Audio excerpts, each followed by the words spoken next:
Bienvenidos a tu radio familiar con el ministro Ricardo López. Aumenta tu fe.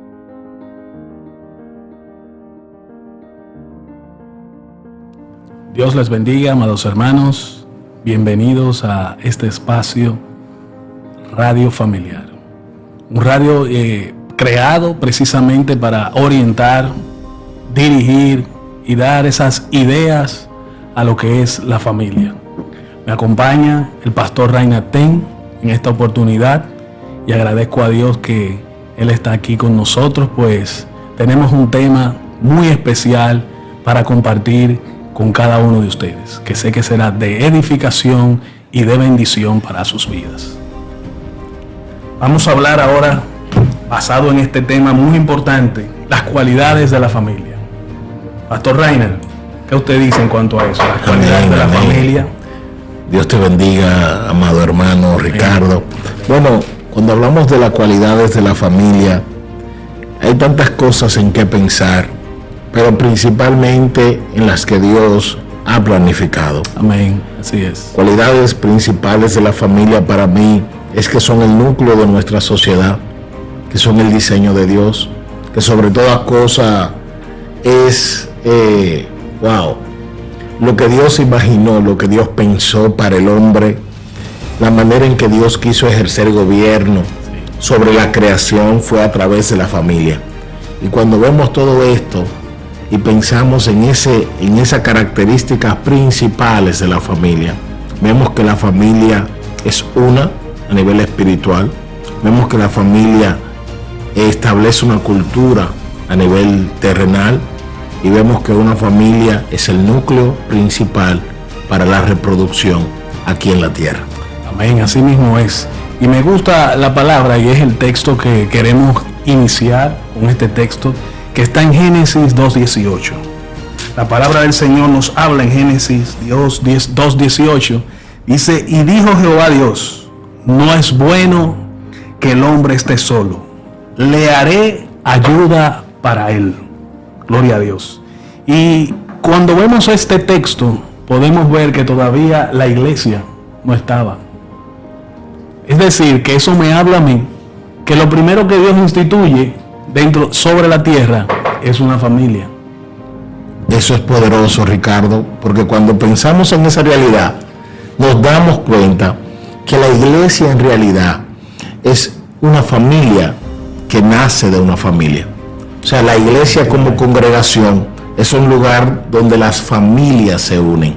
Así mismo es, y es donde convergen diferentes cualidades, actitudes, valores. Es decir, que no solamente va de la mano con lo que es la iglesia, la sociedad como tal tiene como base lo que es la familia. Eso es así. Y evidentemente tú vas a dar lo que tú has recibido en tu casa. Es decir, que la primera educación, los primeros valores, es así, no se reciben en una escuela, no se reciben en una universidad. El fundamento de tu vida va a partir de lo que es lo que tú recibiste, tu primer alimento en tu casa, en tu familia. Bueno, yo diría, si lo llevamos a un plano ya de iglesia, yo diría que tú puedes escuchar hablar de Dios en la iglesia, pero que solo puedes conocerlo en tu casa. Eso es así. Nosotros podemos hablar, predicar, la gente puede tener una experiencia espiritual, la gente puede sentir la presencia de Dios, sin embargo, va a conocer a Dios a través del núcleo familiar, el trato que tiene con el padre, el trato que tiene con su madre. Pero Ricky, si nos fijamos en muchos patrones, nos damos cuenta que las personas que nunca han tenido un padre o que tienen una relación poco saludable con sus padres, son los que más dificultad tienen para escuchar la voz de Dios, son los que más dificultad tienen para recibir el amor de Dios o abrirse a recibir lo que Dios tiene para ellos. Yo creo que el núcleo familiar es sumamente importante y esencial, porque la iglesia se constituye de personas. Así es. Y como comunidad, todo el que viene a la iglesia aporta a la comunidad. Y si vienen personas de buena formación familiar, entonces vamos a tener una buena estructura de iglesia. Pero si vienen personas de una mala o una estructura familiar dañada, Que por lo general es así. que por lo general es así, vamos a tener muchas situaciones emocionales, mentales, espirituales y hasta físicas Sí, claro. dentro de la iglesia. Por lo tanto, el núcleo de la familia es algo que tenemos que cuidar. No podemos decidir en qué familia nacemos, no podemos definir cómo son nuestros padres, pero podemos tomar la decisión de ser diferentes. Así mismo es. De hecho, por eso vemos dentro de la iglesia personas que no saben tomar decisiones y no saben tampoco obedecer Así es. al liderazgo. Pero es producto de que algo faltó en la casa. Entonces, ¿cuándo una familia es exitosa? O sea, ¿cuándo conocemos que realmente hay éxito en una vida familiar? Y lo primero que así a instancia nosotros tenemos que fijarnos es en Jesús. Cuando Jesús estaba en la cruz, una de las cosas que él dijo en ese momento fue: madre, he aquí tu hijo. Hijo, he aquí a tu madre. Es decir, que eso nos habla de lo principal, independientemente de las situaciones y las condiciones que uno pues tiene. Es algo sumamente importante para el reino de Dios, y la familia constituye un núcleo principal para nosotros poder llevar una vida en todas las áreas que nosotros vayamos a desarrollarnos, tal y como tú has explicado. En el libro de Efesios, capítulo 5, del 22 al 25, se habla de los deberes del esposo.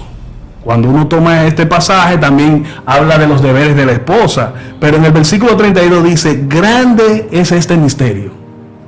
Entonces continúa diciendo: mas yo digo esto respecto de Cristo y de la iglesia. Muchas veces este versículo no se entiende cuando uno habla sobre esta parte. Es así. Grande es este misterio. ¿Y qué significa? Que la familia es un modelo. Sí. Y es un modelo para todo, a nivel de la sociedad y a nivel del mundo. Es decir, que cuando uno comienza a entender lo que es la familia como tal, uno empieza a tener un desarrollo distinto en su vida y a tener un valor diferente de las cosas. Eso Por eso es vemos verdad. hoy en día que lo que está sucediendo, que el enemigo se ha levantado en contra de los hogares, en contra de las familias, para dividirlo, y ha entrado ideas que lo que quieren, más que hacer que se reproduzcan, lo que quieren hacer es que destruirla, precisamente porque el modelo de la familia es un modelo que desde el inicio Dios había ya dicho cómo debían de ser las cosas. Mira, es tan real lo que estamos hablando, Ricky, que cuando nosotros pensamos en las organizaciones, no solo cristianas, de toda índole, vemos que toda empresa crea una cultura. Pero ¿por qué crean una cultura? Porque quieren que tú te sientas parte de algo. La iglesia quiere que tú te sientas parte de algo. El mundo, la sociedad quiere que tú te sientas parte de algo. El país donde tú vives quiere que tú abraces su cultura para que te sientas parte de algo. Porque la realidad es que nosotros fuimos creados para ser parte de algo, y ese algo es la familia. Lo que pasa es que al muchas veces no tener una familia bien formada, bien construida, donde cada cual entienda su rol y su posición, y también su responsabilidad y compromiso, lamentablemente carecemos de identidad y salimos al mundo a buscar una identidad y a querer ser parte de algo. Las empresas invierten mucho dinero para crear una cultura interna. Cuesta mucho realmente. Porque ellos entienden que creando esa cultura interna van a crear una sinergia a nivel laboral que va a ramificarse al éxito de la empresa. Y también las marcas entonces buscan crear una cultura para de esa manera crear una fidelización a nivel de los consumidores. Cuando vemos esto, por ejemplo, vemos Harley Davidson. Harley Davidson te dice: nosotros no vendemos motos, vendemos experiencias y memorias. Tremendo.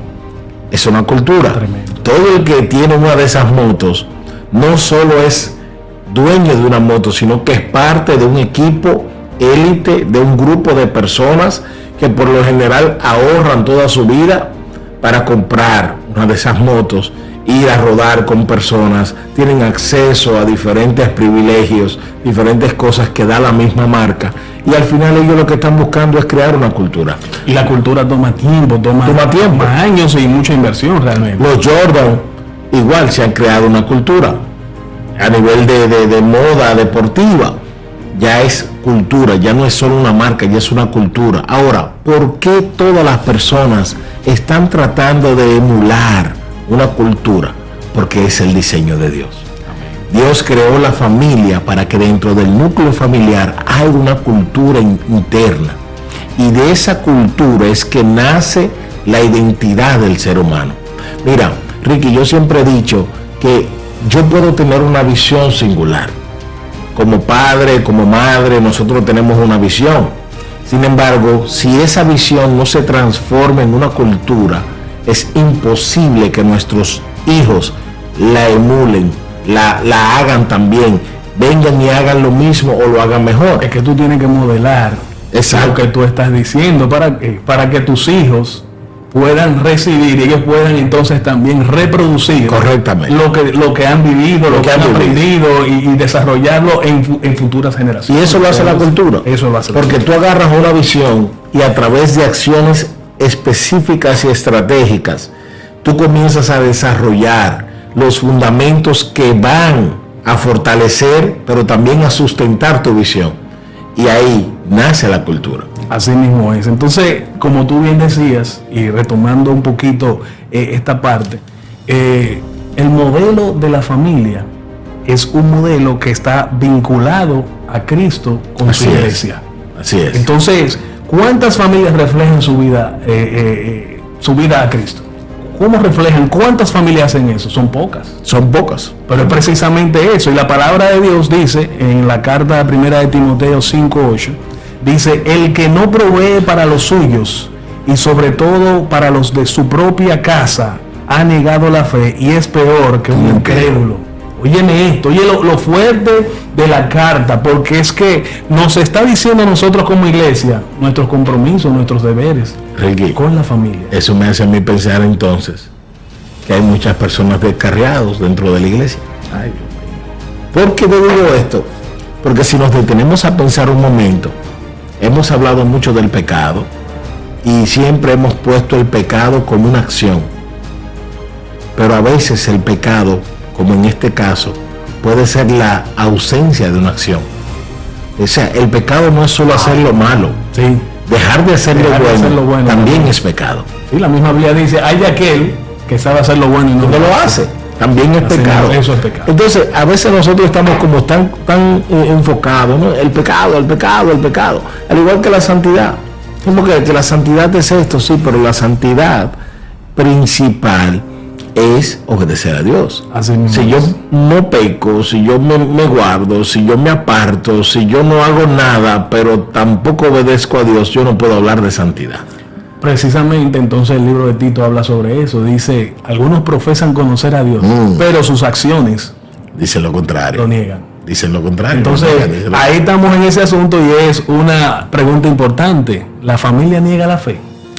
Bueno, tú sabes que eso es un tema a debate, es un tema complicado, porque se ha creado el concepto erróneo hasta cierto punto de que hijo de gato caza ratón.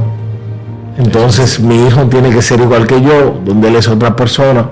Mi trabajo es darle la educación para que él se parezca a Cristo, para que él tenga los fundamentos del Evangelio, ¿verdad? Pero también hay otro factor, es la influencia que tiene la sociedad en la vida de mi hijo, a nivel de formación. Eso es así.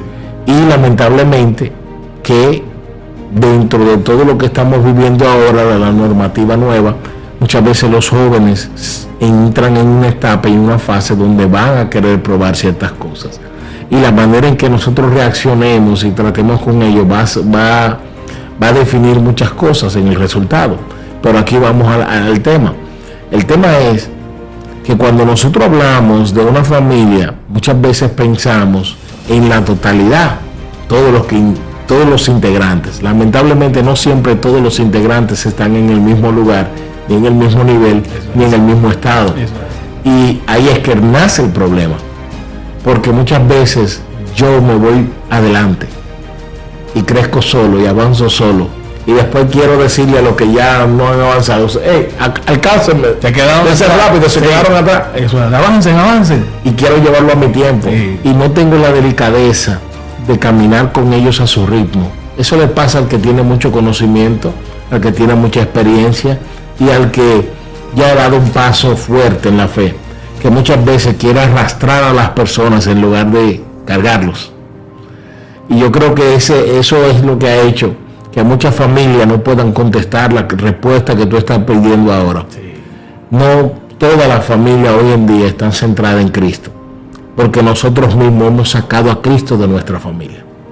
Eso es así y debería ser lo contrario. No, y te lo digo porque incluso nosotros mismos como ministros muchas veces estamos tan ocupados llevando a Cristo a todos los lugares Menos la casa. que nos olvidamos de llevarlo a la A casa. la casa. Y el que llega a la casa muchas veces no es Cristo, sino es el hombre cansado, el hombre agotado, el hombre estresado, el hombre frustrado, el hombre herido, el hombre maltratado, el hombre con responsabilidades, el hombre con compromiso. Vamos a decirlo, cerrando como el esquema, un bagazo. Un bagazo. Sí. Y cuando llega ese bagazo, ya desbaratado, ya roto, ya cansado, muchas veces lo que hace es que actúa mal, responde mal. Y el Cristo vibrante, del cual todos se enamoran en la iglesia, del cual todos se enamoran en las prédicas, del cual todos se enamoran en los milagros y las señales que te siguen, no llega a tu casa. Ese no es el que se ve en la casa. Ese no es el Por que eso se ve. vemos hijos que están en rebeldía, Exacto. no quieren ir a la iglesia, No quieren. están desobedientes. ¿Por qué? Porque el papá que ellos ven en la iglesia no es el papá que ellos ven en la casa. Entonces hay una dualidad ahí en donde muchas veces más que orientar, modelar a Cristo y educar al niño, es lo contrario. lo que hace que lo rompe. Entonces viene el tigre de la esquina, hijo mío, ven acá. Sí, ay, Y empieza a hablar con él, empieza a aconsejarlo, Sí. porque papá está ocupado en la iglesia. tú cuentas conmigo. Nosotros somos Cualquier tu cosa estamos familia. aquí, nosotros somos tu familia. Entonces la carencia del niño la viene a llenar La viene a llenar el tigre de la esquina, del colmado, otro individuo con, Sí. con malas intenciones. con malas intenciones y con educación totalmente cambiada, errada. Mira, yo creo, Ricky, yo me atrevería a decir que el primer pecado del hombre fue no entender el diseño de Dios para la familia. Yo creo que ahí fue que empezó todo. Porque mira, cuando vamos al Génesis, cómo se dieron las cosas, viene una serpiente y le habla a Eva. Eva no se sorprende, aparentemente la serpiente tenía la costumbre de hablarle de poco a poco. Hola, ¿cómo te va? Como sucede hoy en día. Un saludo cordial, si estamos aquí a tu orden por si lo necesitas, y poco a poco se va acercando más hasta que forma un diálogo. Dentro de ese diálogo, Eva se siente en la confianza de decir lo que Dios le dijo, o lo que Dios dijo, porque no se lo dijo a ella, lo que Dios dijo. Entonces, también se siente en la confianza de escuchar la opinión de la serpiente. Y dentro de ese diálogo entra entonces el pecado, la duda, el deseo pasional. Y la pregunta es, ¿dónde estaba Adán? Mientras la serpiente seducía a la mujer que él tenía que proteger.